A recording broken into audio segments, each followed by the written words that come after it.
Welcome to self-discoverywisdom.com, formerly known as Self-Discovery Media. On these podcasts, you're going to hear people who speak from the heart. They've taken the journey in life. Many things have happened to them, but they've changed it to happening for them. And in their strength, their courage, they've discovered their abilities and their wisdom, and they are now sharing it here with you. Do enjoy each show. We bring it to you with love and knowing that it's going to help you on your journey of life. Good morning, good afternoon, and good evening, everybody. Welcome back to another edition of Sarah's View of Life, right here on selfdiscoverywisdom.com. I'm your host, Sarah Troy. Now, forgive me, I am still getting over yet another case of COVID. It's very much lingering at the present moment, so I do not sound my usual self. I have been watching over the last couple of years a wonderful little show called Sweet Tooth on Netflix. Now, when I first started watching this, it was just a nice little story of not so kind of nice little story when you look at the whole gist of it, because it's about all children being born as hybrids, half human, half animal, and humans getting what they call the sick, the little twitch where their fingers shake, and then they have to be eliminated or put down because they're contagious. And it's about then the chase to this hybrids and trying to eliminate them and trying to hold on to the human race. And I realized from watching this, I've just finished the entire series, that maybe the universe is speaking to us about if man is not willing to change, the change is going to come to man. And that when I look at the parallel of looking at our animal kingdom, and we're seeing how animals are cross-speciesing in supporting one another, communicating with one another.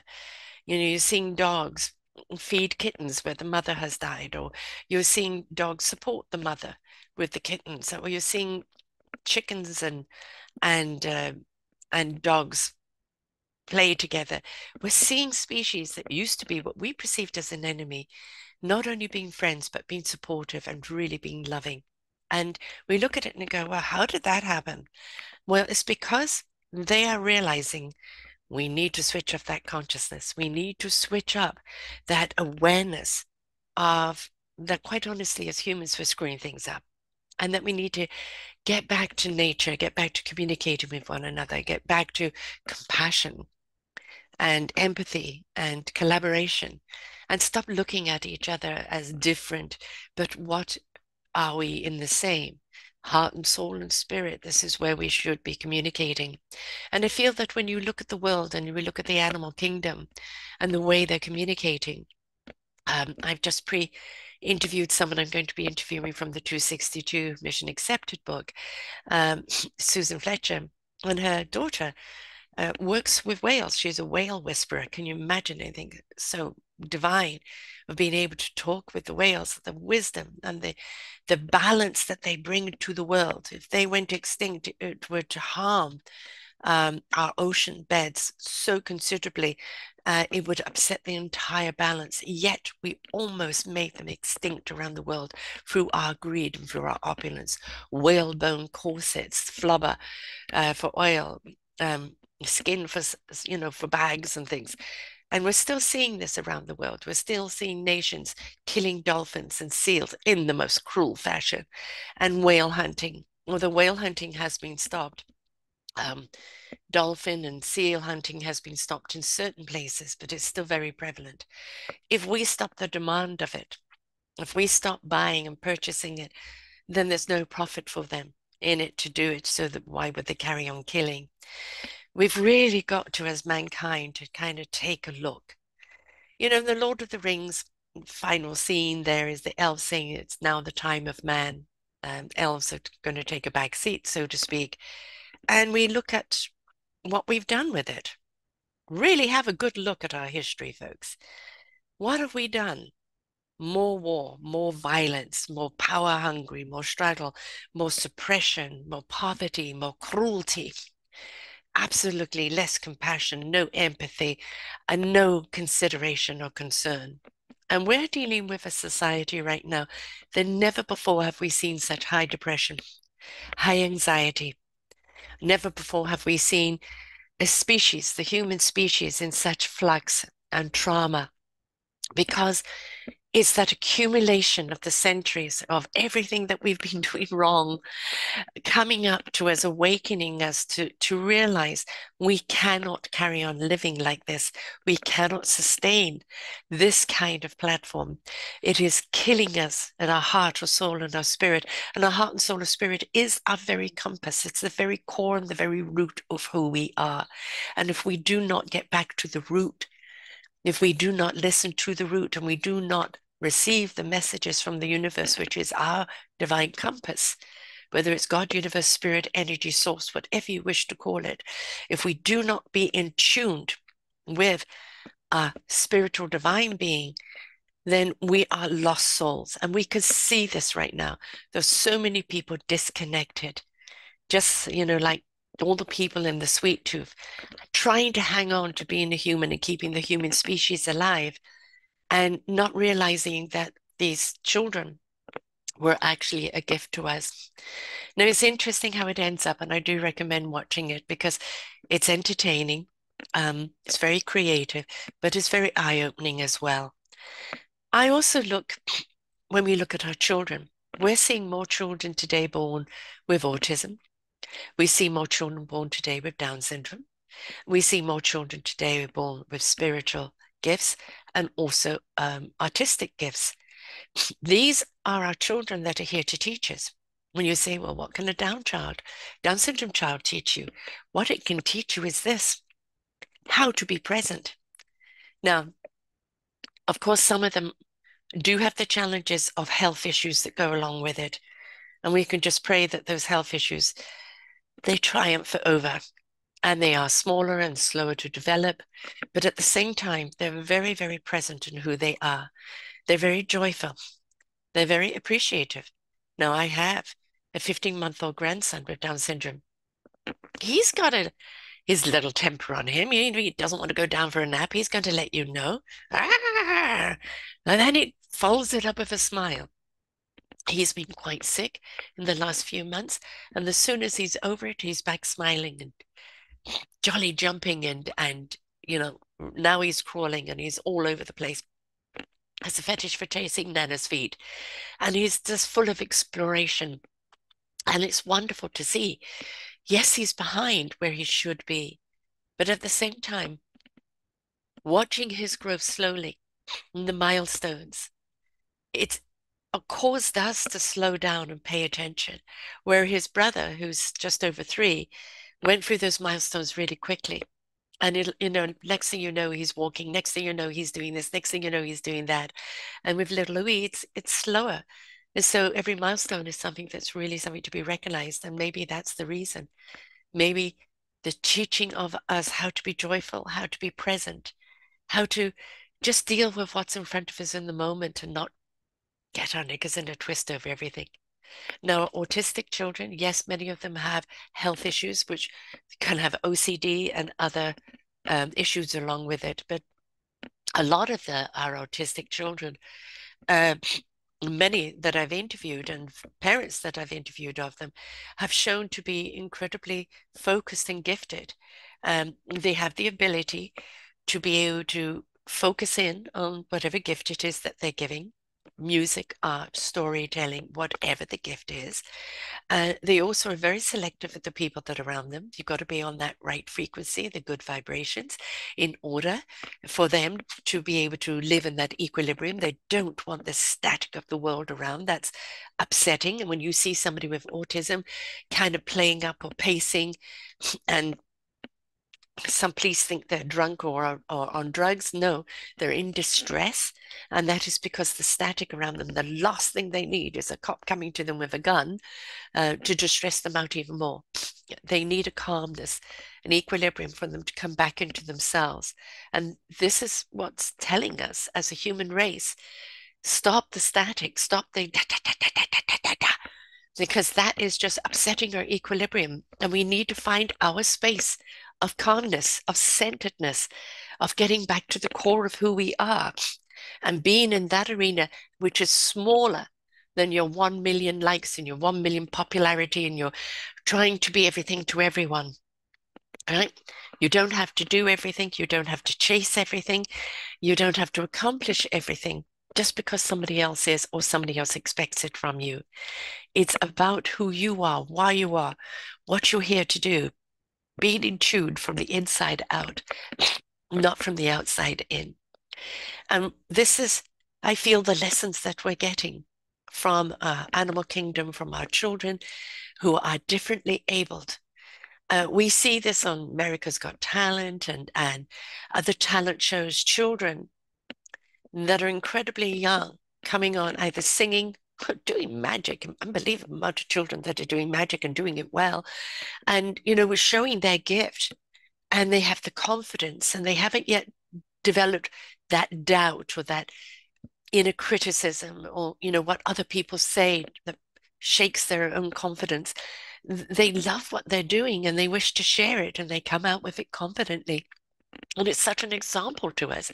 Then you see an adult who's been trying to be that singer, that performer for so long, and they don't have that same confidence because they're still living by that expectation of what will people think? Am I good enough?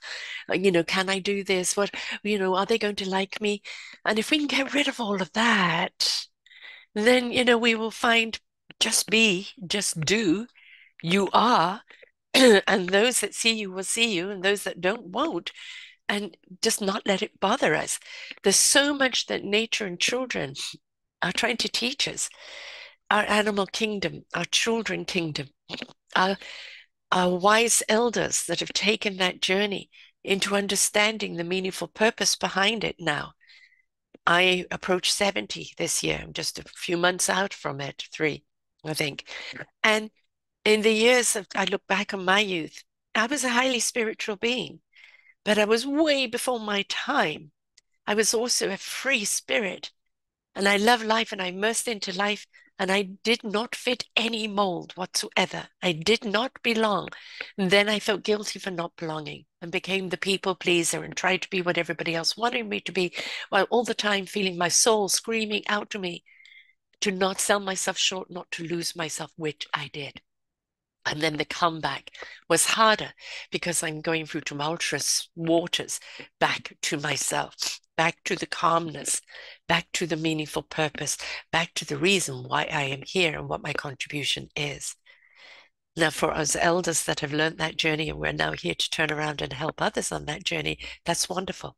But we would love to see our young'uns be that light, be that illumination on our own possibilities, kindness, careness, consideration, love, empathy, all of that, creativity, all of that renowned abundance, and working with nature, working with the forest, working with the waters, working with the wind, working with the animal kingdom, working with the mammals.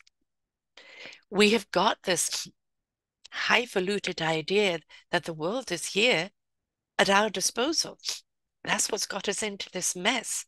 The world is not here for you.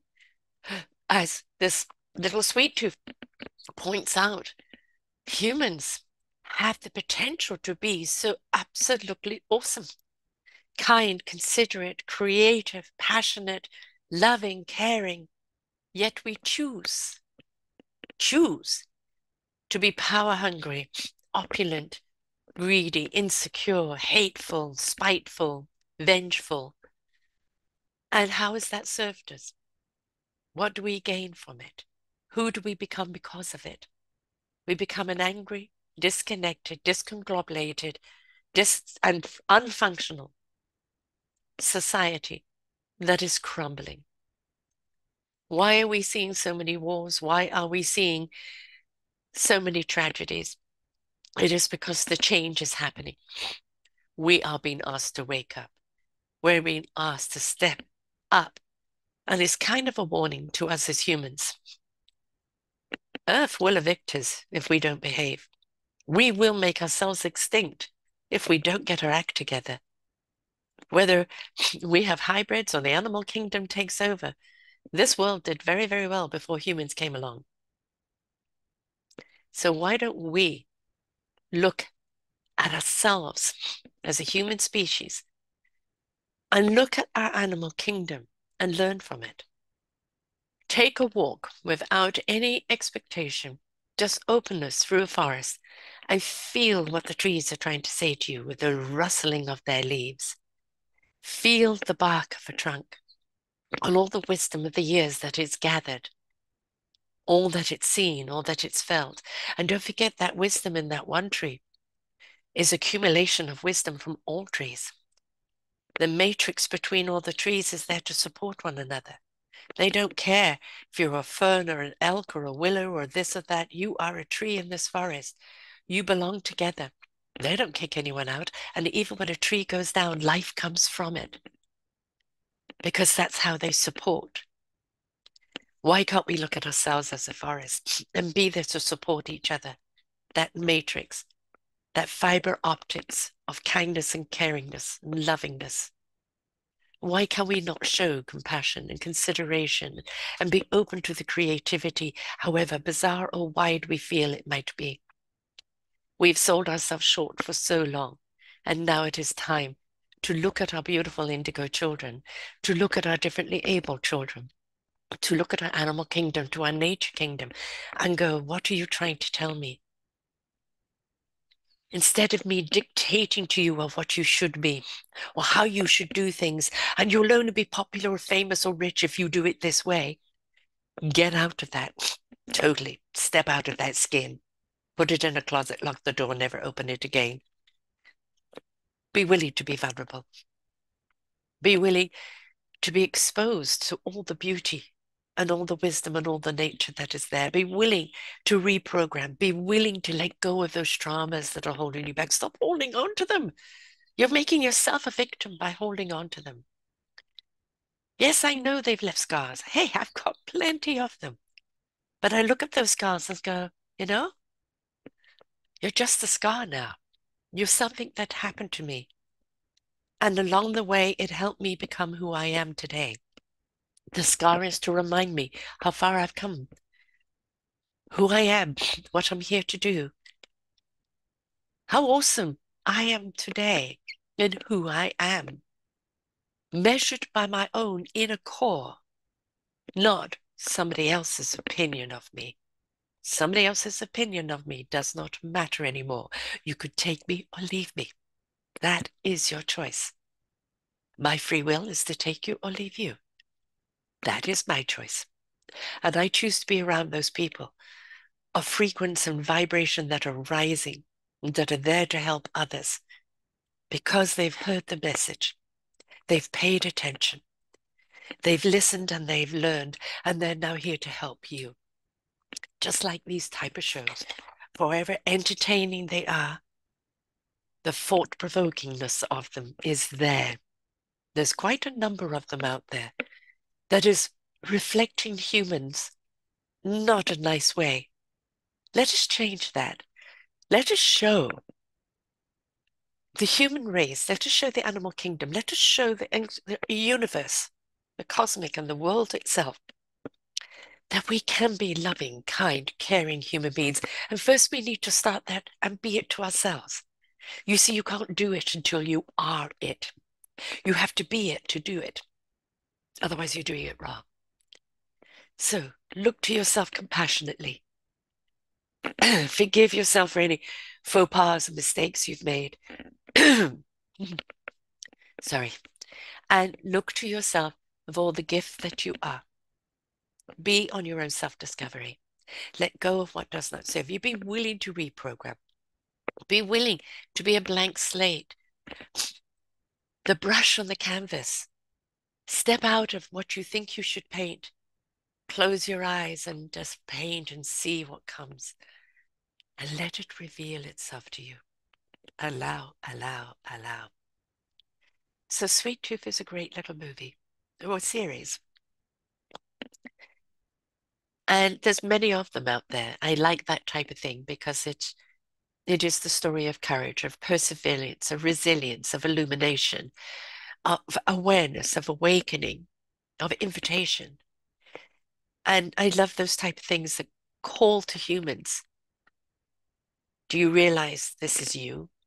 You may be entertained, but are you that human that would imprison or harm a hybrid because it's different to you? Are you treating other people who are differently abled as being flawed? Are you treating people that aren't in your clique as being unworthy? Are you treating people unkindly, uncaringly? Do you feel they're only there to serve you? Have you not yet realized we're all here to serve each other? I hope that people in their awakening will pay attention to these kind of shows that through entertainment, but at the same time, through deep messaging, we get it. We have to change. There is no if and a but about it. Resistance is futile. We need to speak with our animal kingdom more. We need to immerse ourselves with nature more. We need to pay attention to the signs from the universe, the wonderful wisdom that they bring through to us, that resonates with our heart and truth, that lifts our spirit into action for our mind to know what it needs to know in clarity when it needs to know it. Get out of ego, get out of self-importance, get out of fear, get out of anxiety, and trust your inner core, for the universe has you, and it wishes to show you your path. But it starts with self-kindness, self-lovingness, so that you can be that love, that kindness, that peace for others along the way. So I said, Sweet Tooth on Netflix, and there's many a show like that. Is it the time of man, or is the time of man coming to an end? I think this is something that we need to look at. Maybe the universe is saying to us, get your act together. You've had thousands of years to grow, to evolve, not just technically, emotionally, vibrationally, spiritually. You were spiritual beings having a human existence, and you became human beings that ignored the spirit. Let us get our act together. Let us step up and show that we are so much more than we allow ourselves to be. And let us be that awesome, beautiful, divine human being that we are meant to be. So until next time, folks, be kind, be loving, be forgiving, be caring to yourself so you can be to everyone else. Bye for now. We hope that you enjoyed the show. There are so many more for you here on selfdiscoverywisdom.com. Just go to the podcast tag at the top there and you will see all the many genres and all 3,000 shows ready for your listening. We are here to serve you, to help you on your journey of life, and we know that through inspiration it begets invitation. We are supported by you, the listeners, and those that we interview. Anything that you can spare us in donation would be greatly accepted, and we do hope that you enjoy the next show.